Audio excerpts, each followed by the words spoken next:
Malawi Today.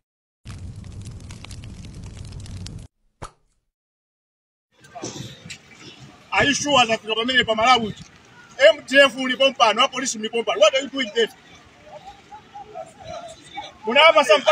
Ndithu amene mkulu wa SIDED kudandaula ndithu kuti pamene pali asilikali a Malawi Defense Force koma iyeyu wachekedwa ndithu ndi anyamata azikwanja amene wa mzinda wa Lilongwe mwavuta kwambiri moti apa tikuona kuti galimoto imene yaotchedwa pamenepo yachita kuomberedwa ndi apolisi makamaka chifukwa chonena kuti anyamata azikwanja amenewa powathamangisa ndipo amawombera apolisi mpaka na ashuta ndithu galimoto imeneyo.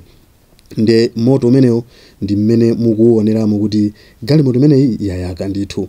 Nde kulilongwe kwavuta kwambiri mmene tikukamba pano sitikuti tikungonena zosewera kapena kuti kusinjirira iyayi koma tikamakamba kunena kuti kulilongwe sikuli bwino izi zikuyenera kuti mukhulupirire ndithu mmene mukuoneramo kumene kuku kwavuta kwambiri.